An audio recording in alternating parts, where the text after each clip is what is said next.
We bought this media center a few years ago from a big Swedish furniture conglomerate, and it's held up pretty well, but as you can tell, it's seen better days. It's taken quite the beating. So I thought, why not design something original, something a little bit more durable, and something with a touch of modern design to it. So I started out with a couple sheets of cherry veneered plywood, and this was actually my first time working with hardwood plywood, and the stuff is it's what it's cracked up to be. It's pretty awesome. I don't really like store-bought edge banding, so I cut my own, and I usually cut it about 1/4 of an inch thick, leave it a little proud, and then come back and trim it up.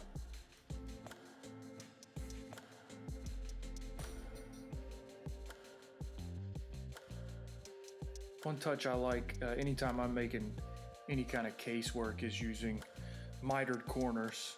It's a little bit harder to finagle, as you'll see. I like to use dominoes to align when I can. This isn't really necessary, and it can be hard to get everything perfectly square. But it does give you a little bit of stability, especially if you don't have, any kind of band clamp or anything like that. It took me quite a while to get this square and kind of in the shape it should be with everything flush, but in the end I just think that mitered look is so much cooler. So I added a couple dados just to strengthen any kind of shelf I was going to put in, squared that up with the chisel at the end.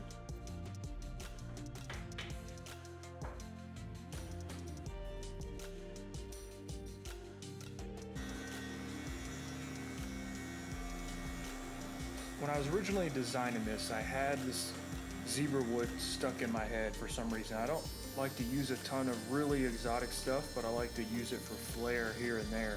So I thought this would just be perfect for the drawer fronts, and I thought it would look good with the cherry, and I think it really came out.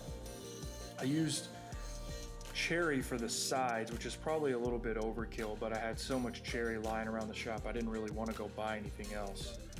And I used this sliding rabbeted dovetail for the joinery. As for the drawer pulls, I like this negative space. It is by no means an original design. A lot of people use it, but I hate adding hardware, and it saves a lot of money. I think this looks a lot cooler, and it's equally as functional. I did come back and reinforce the rabbets with dowels.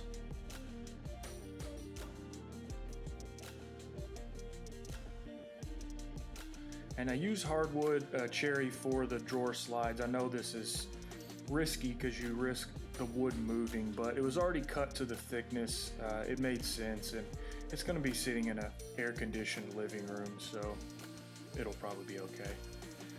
Moving over to the base, I had a proportion in my head. I had drawn it out a little bit. I wanted the legs to angle quite a bit. I know it's kind of indicative of mid-century design. You have tapered legs, but sometimes it can look good, sometimes it can't. And I've kind of had the notion that if I could get them kicked out pretty far and keep them flush with the outside of the case, that it would look cool, and I think it came out pretty well. I know the domino catches some flack, but man, it really makes building funky custom stuff a lot easier, and that's what I'm interested in doing. So there are lots of other ways to join this together, but this is the one I went with.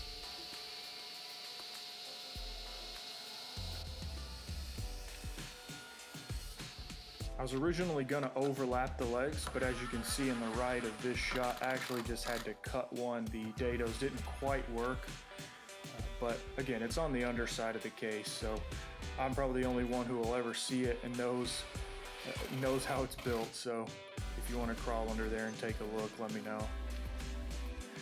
And of course I forgot to shoot the finishing shot, but I did use some high performance from General Finishes. So again, hopefully something that's going to get used quite a bit, but something that we can hang on to for a long time.